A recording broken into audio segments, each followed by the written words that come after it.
শেষ প্রদান করেছে, সেটা গীতা। আর শ্রীমদ্ ভাগবত হচ্ছে মাধুর্য রসে ভরা, খুব সুকঠিন আলোচনায় শ্রীমদ্ ভাগবত। আমরা বিএ এমএ ডিলিট উপাধি নিতে পারি, কিন্তু সে শিক্ষার দ্বারা শ্রীমদ্ ভাগবতীয় আলোচনা করা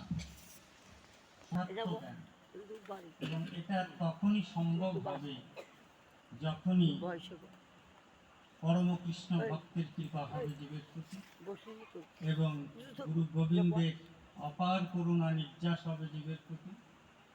ঠিক তখনই শ্রীমদ্ ভাগবতের সার্থকতা হবে, কোন জীব সেই শ্রীমদ্ ভাগবতকে আস্বাদন করতে পারবে। গুরু কৃপা বিনে, কৃষ্ণ ভক্তের কৃপা বিনে শ্রীমদ্ ভাগবতীয় জ্ঞান আস্বাদন করা যায় না।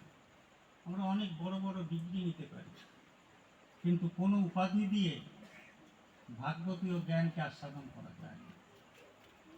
এটা সম্পূর্ণ আধ্যাত্ম তত্ত্বরস এবং গুরু গোবিন্দের কৃপার দ্বারা সম্ভব।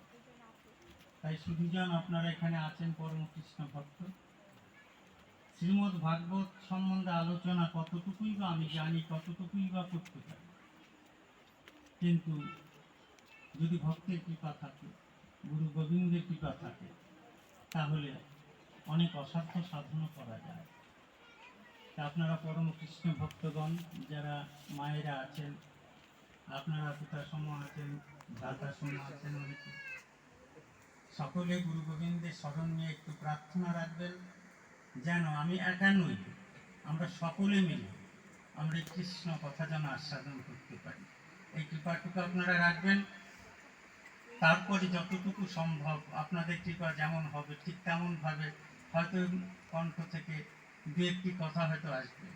আমি কোনো বিজ্ঞ ব্যক্তি নই, উপাধিতে আমি বিশ্বাসী নই, আমি একমাত্র বিশ্বাসী গোবিন্দ চরণে, গুরু গোবিন্দের কৃপার কাছে, ভক্তের কৃপার কাছে আমি বিশ্বাসী, তাছাড়া অন্য কিছুতে বিশ্বাসী নেই।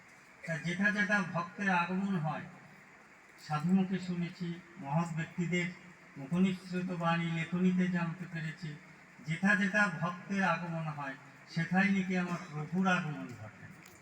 যেমন গীতাতে তার প্রমাণ হিসাবে দিলেন, যেথা যেথা গীতা পাঠ হয় সেখানে বালক বেশি গোপাল নিজে শ্রীমতী রাধারানীকে সাথে নিয়ে ক্রিয়া করিয়া থাকেন এবং ভক্তকে আশীর্বাদ প্রদান করেন।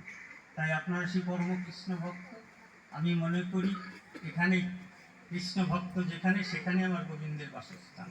আর সর্বোপরি আমাদের বিগ্রহ তো সম্মুখে রয়েছে, তাই সবাই মিলে, সকলে মিলে, নারী পুরুষ একত্রিত মিলে সেই বিগ্রহের কাছে প্রার্থনা রাখবেন যেন সবাই মিলে আমরা যেন গুরু গোবিন্দের নাম ধ্যান অন্তত করতে পারি।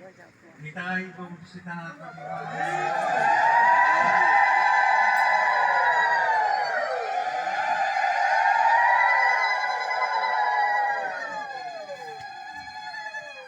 আজ শ্রীমদ্ ভাগবতের উদযাপন রজনী, আগামীকাল সেই প্রত্যহ থেকে সূর্য উদয় থেকে আমাদের শুরু হবে নতুন কিছু ক্রিয়া, সেটা হলো সেবা, প্রভুর সেবার আয়োজন। তাই আজ সেই শ্রীমদ্ ভাগবত উদযাপন রজনী। তাই এই যে শ্রীমদ্ ভাগবত আজ গোবিন্দের সাজ করেছি, আমি ক্ষীর নবনীত সেবা নিই, কিন্তু আমি অন্ন সেবা। বনু মাছে যখন গিয়েছিলেন, দাদা বলাইকে বায়না ধরে বললেন আমাকে অন্ন সেবা করতে। ক্ষীর নবনী গুলিতে ছিল, সেগুলি দেওয়া সত্ত্বেও গোবিন্দ বলছেন ওটাই আমার উদাহরণ হবে না, অন্ন চাই আমার। তাই সেই সেবা সম্বন্ধে যতটুকু সম্ভব গোবিন্দ যতটুকু কৃপা করবেন চেষ্টা রাখবো আপনাদের কাছে দু একটি কথোপকথনের মাধ্যম দিয়ে জানার। তাই সেবা, মহাপ্রভু চৈতন্য লীলায় তিনি বলেছেন যে সেবা বিনে সিদ্ধ বস্তু কখনো মিলবে না, সেবা ছাড়া সিদ্ধ বস্তু কখনো মিলবে না। অন্নই ব্রহ্ম, অন্নতেই একমাত্র পুষ্টি। তাই সেই সেবা দিগদর্শন বহু, 64 অঙ্গরূপ সেবা।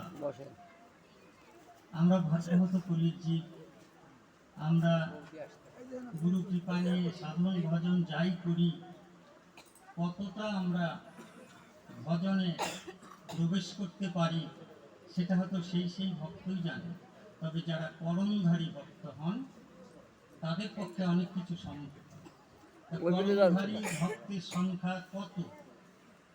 এই কলিতে কৃষ্ণ ভক্ত কোটিতে গুটি পরিমাণ, কোটি জীব মাঝে গুটি পরিমাণ কৃষ্ণ ভক্ত জানবে এই কলিতে। তাহলে আমরা সেই কলির জীব, আমাদের সেই কৃষ্ণ ভক্ত বলে আমরা আখ্যায়িত করি ঠিকই, কিন্তু কতটুকু আমরা কৃষ্ণ ভক্ত হতে পারলাম, গোবিন্দের নাম গুণগান কতটুকু আমরা হৃদয়ঙ্গম করতে পারলাম, সেটা কিন্তু বিচার করছে।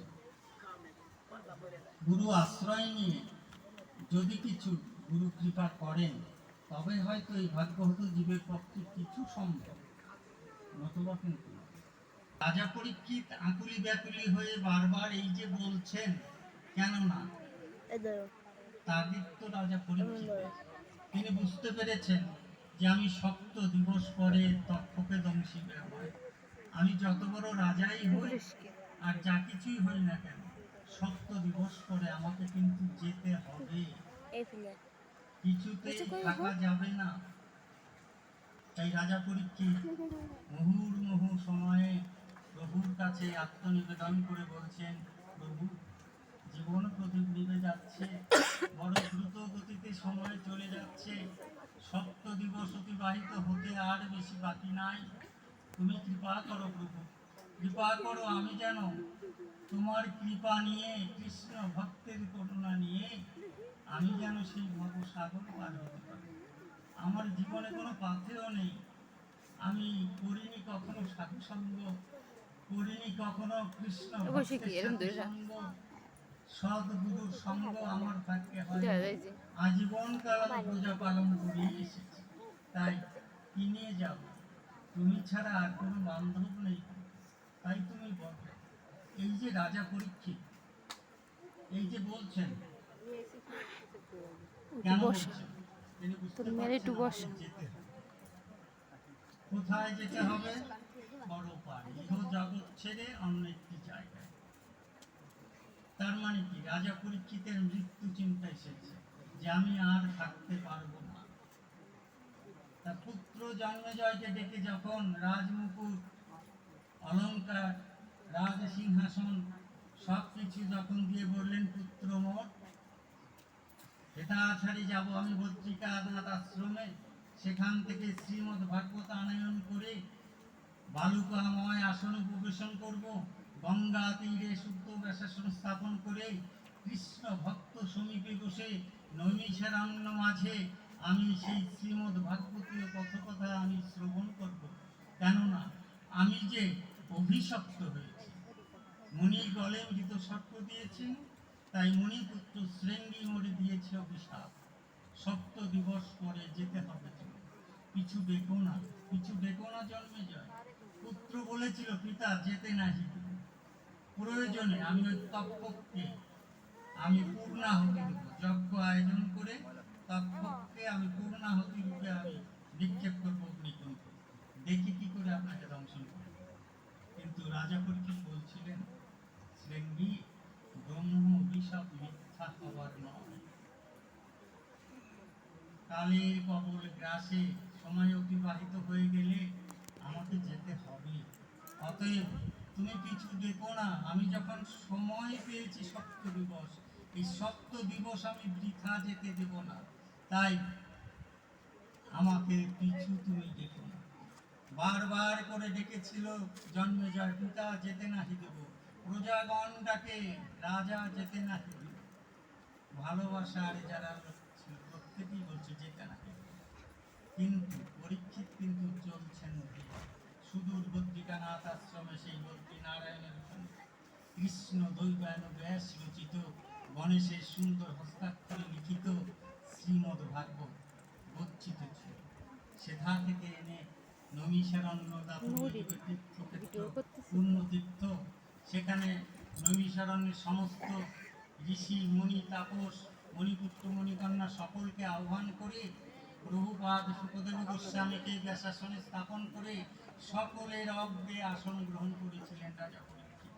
বলরত্ন কৃতবাসী, তারা ছিল না কোনো রাজবেশ, রাজমুকুটও ছিল না, বিষয় বৈভব সব কিছু পরিত্যাগ করে তিনি এসেছেন সর্বস্ব হারিয়ে সেই নৈমিষারণ্য। আশা শুধু এক, কৃষ্ণ কথা ছিল। কেননা ওই যে তিনি শুনেছিলেন, যদি কৃষ্ণ ভক্ত সমীপে বসে যদি শ্রীমদ্ ভাগবতীয় তত্ত্ব রস আস্বাদন করা যায় সপ্ত দিবস, তবে নাকি বিদেহী আত্মাবতার হবে। শুধু এই আশায় রাজা পরীক্ষিত নৈমিষারণ্যে উপস্থিত, ধুলায় দূষিত হচ্ছেন, অশ্রু জল দিয়ে কখনো কৃষ্ণ ভক্তের চরণ ধৌত করছেন, কখনো প্রভুপাদ শুকদেব গোস্বামী চরণ যুগল জড়িয়ে ধরে ভক্তে বলছেন, প্রভু আমার আজ দেবার কিছু নাই, আজ আমি নিঃস্ব, আজ আমি রিক্ত, আমি সর্বহারা, কৃপা করো তুমি করুণাময়, তুমি কৃপা করো। সম্মুখে সপ্ত দিবস আমি বৃথা যেতে দেব না, তুমি কহো কহো কৃষ্ণ কথা, লহো কৃষ্ণের নাম, তরিতে তোরাও প্রভু দিয়া হরির নাম। আমার এই পামর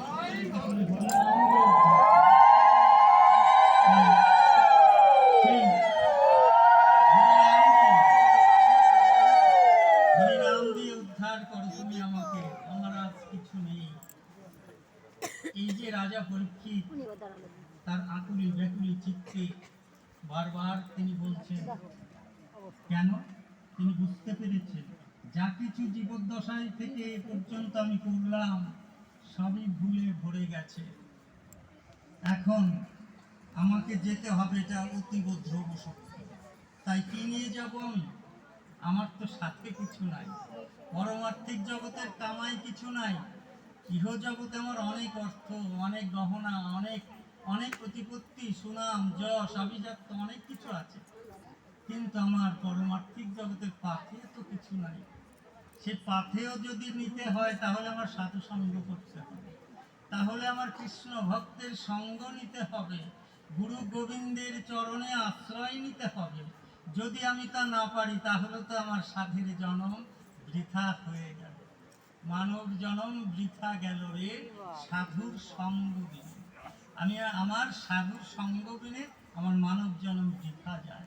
তাই বৃথা তো চলেই গেছে, যতটুকু আছে বাকি সেইটুকু যাতে বৃথা যেতে না হয় আমি সে চেষ্টা করব। তাই আজ আকুলি ব্যাকুলি চিত্তে তিনি নৈমিষারণ্যে এসছেন কৃষ্ণ ভক্ত সঙ্গে। তাহলে এই যে আমরা যারা জীব জগতে আছি, আমরা কৃষ্ণ নাম শ্রবণ করি, সাধুকথা শ্রবণ করি, ভাগবতীয় তত্ত্ব রস আস্বাদন করতে চেষ্টা করি, তাহলে আমাদের ভাবনাটা কি হওয়া উচিত? আমাদের লালসাটা কি হওয়া উচিত?